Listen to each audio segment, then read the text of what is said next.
Assalamualaikum warahmatullahi wabarakatuh. Kumpulan kami akan membuat pembentangan video mengenai dakwah dan kepercayaan khurafat.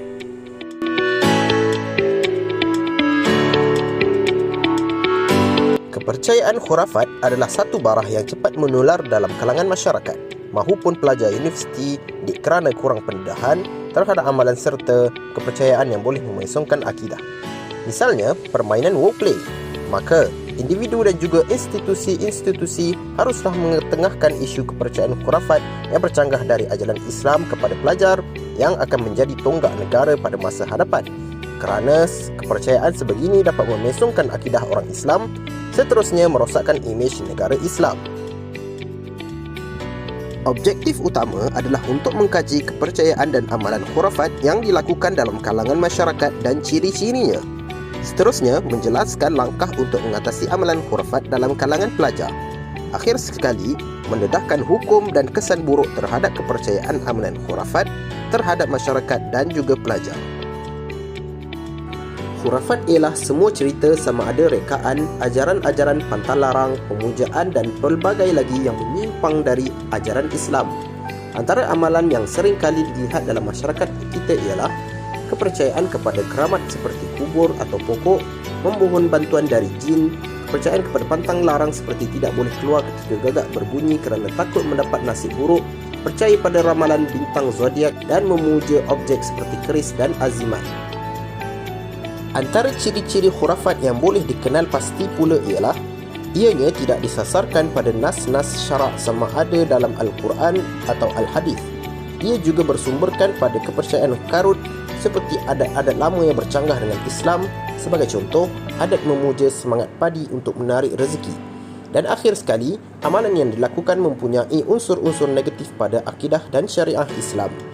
Sabda Rasulullah SAW yang bermaksud, barang siapa yang menemui tukang tilik atau tukang sihir dan menanyakan sesuatu kepadanya, lalu terus mempercayai apa yang dikatakan, maka sesungguhnya itu telah mengkufurkan apa yang telah diturunkan kepada Nabi Muhammad SAW. Hadis riwayat Ahmad dan Hakim. Hukum mempercayai khurafat. Di dalam Muzakarah Majlis Fatwa Negeri Sabah tahun 2017 menyatakan bahawa segala amalan dan kepercayaan yang tidak berdasarkan kepada sumber-sumber yang asal seperti Al-Quran, Al-Hadis, Ijma' dan Qiyas adalah ditolak oleh Islam. Jadi jelas bahawa khurafat itu diharamkan kerana ia membawa kepada syirik dan bertentangan dengan kepercayaan tauhid kepada Allah Subhanahu Wa Taala. Begitu juga Muzakarah Majlis Fatwa Kebangsaan yang juga mengharamkan apa-apa jenis amalan khurafat seperti azimat atau tangkal. Antara kesan buruk amalan khurafat dalam kalangan pelajar boleh dibahagikan kepada 3 perkara, iaitu dapat merosakkan akidah. Terdapat beberapa bilangan pelajar yang masih mempercayai amalan-amalan karut atau tahyul yang diada-adakan berpandukan kepada perbuatan-perbuatan dan kejadian alam. Salah satunya adalah dengan memakai tangkal untuk pendinding diri. Kedua, kesan amalan khurafat boleh menyebabkan minda terkungkung. Apabila seorang pelajar itu sudah terjebak dan mengamalkan ilmu khurafat, ia akan menyebabkan minda pelajar itu terkungkung, malah tercetusnya perbuatan yang tidak rasional. Ketiga, hilang sikap untuk berusaha.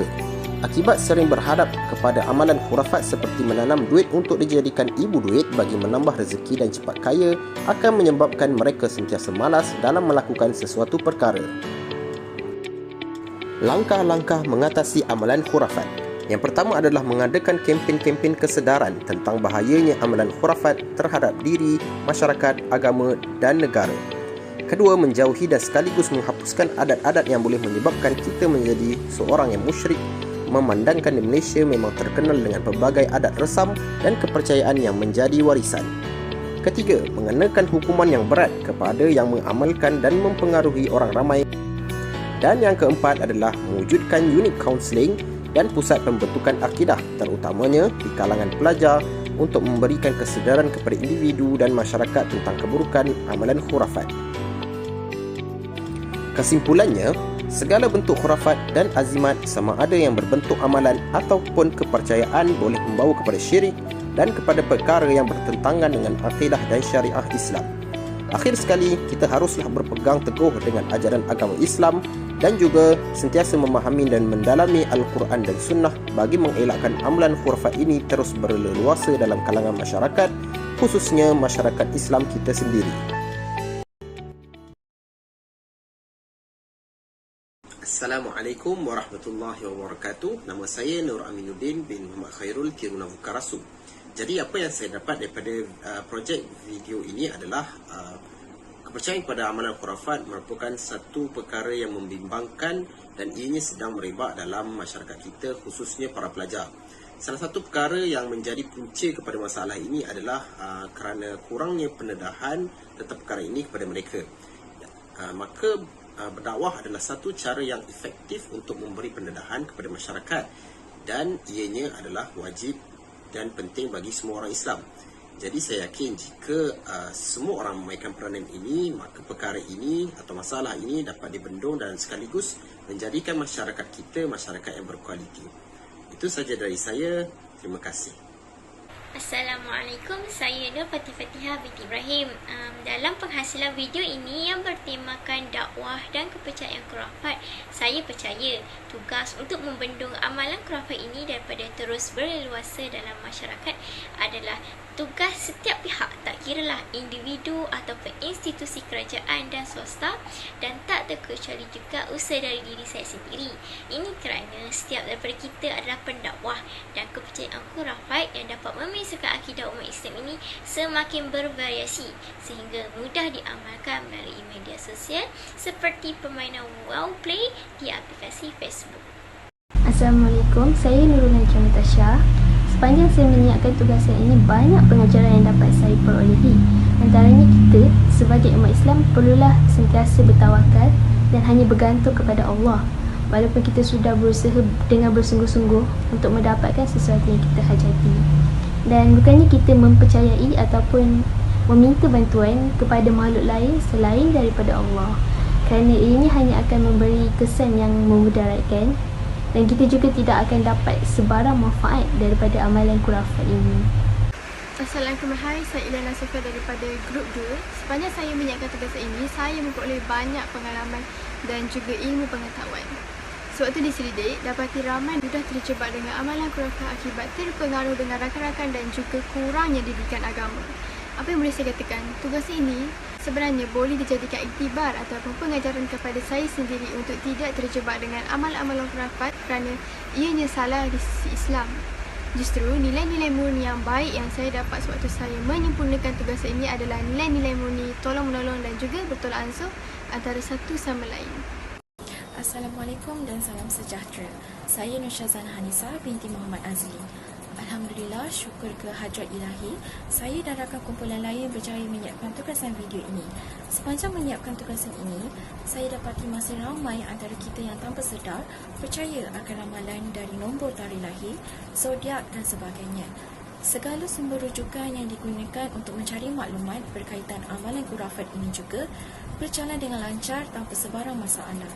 Antara pengalaman saya sendiri sepanjang menyiapkan tugasan ini, saya berhadapan dengan rakan-rakan yang sememangnya masih percaya lagi dengan adat-adat lama yang sebenarnya bertentangan dengan ajaran Islam. Dengan siapnya tugasan ini, ia membuka mata saya untuk lebih berhati-hati dalam mempercayai apa-apa amalan yang bercanggah dengan ajaran Islam. Saya juga percaya bahawa kegiatan dakwah dapat membuka mata masyarakat lain tentang amalan yang menjurus kepada kekufuran ini. Sekian, terima kasih.